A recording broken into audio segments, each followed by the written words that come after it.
इसमें कोई दो राय नहीं है कि जो दिल्ली पुलिस है, पैरामिलिट्री फोर्स है, वो होम मिनिस्ट्री के अंडर है। जब आप राजनीतिक फायदे के लिए इस तरह की बातें करते हो तो जवाबदेही आपकी भी बनती है कि गोली या पैलेट गन्स या टीयर गैस किसके आदेश पे चले।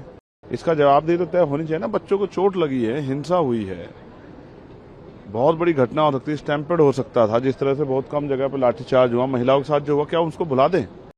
देखिए, हर किसी भी बात के लिए रिस्पॉन्सिबिलिटी तो तय होगी। ये भी सही है, इसमें कोई दो राय नहीं है कि जो दिल्ली पुलिस है, पैरामिलिट्री फोर्स है, वो होम मिनिस्ट्री के अंडर है।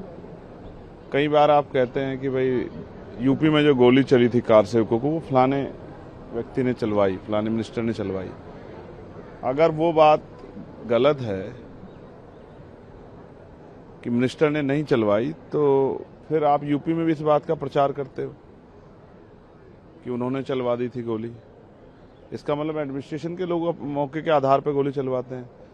तो जब आप राजनीतिक फायदे के लिए इस तरह की बातें करते हो तो जवाबदेही आपकी भी बनती है कि गोली या पैलेट गन्स या टीयर गैस किसके आदेश पर चले।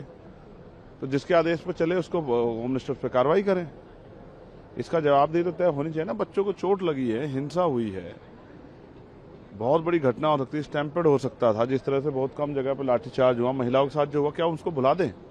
ये संभव नहीं। मुझे बोलने का मौका नहीं मिला, पार्लियामेंट में कम समय मिला। अदरवाइज मैं वो सारी बातें रखता जो सुझाव भी हमारे पास थे, क्योंकि हमने इस लड़ाई को लड़ा है। मैं खुद यहाँ धरने बैठा रहा, पूरी रात बारिश में, 3 रात बैठा रहा, 2 दिन बैठा रहा। तो मैं रखता उन सब बातें, समय नहीं मिला तो मैं नहीं रख पाया। लेकिन ये सही है कि जवाबदेही सुनिश्चित होनी चाहिए।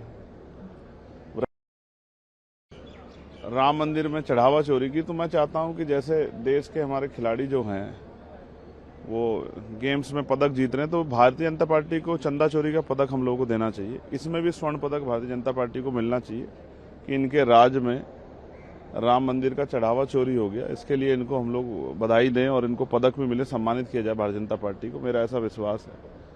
और जैन जी जिस तरह से संघर्ष कर रहा है और कई सांसदों ने उनके खिलाफ जिस तरह के बयान दिए हैं पार्लियामेंट में भी, कल कुछ जैन जी बच्चे मुझे मिले थे, तो मैंने उनसे पूछा कि अब क्या करोगे।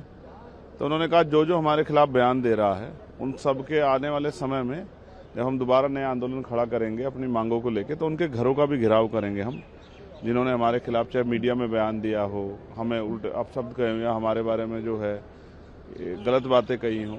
हम अपने मुद्दों को लेकर संघर्ष कर रहे थे, या पार्लियामेंट में जो भी सत्ता पक्ष के लोग, हमारे एनडीए ग्रुप के लोग हमारे खिलाफ बोले, उन सबके घरों का घेराव करेंगे। तो वो मुझे लग रहा है जैन जी बड़े गुस्से में है और सरकार को सावधान रहना चाहिए जैन जी से।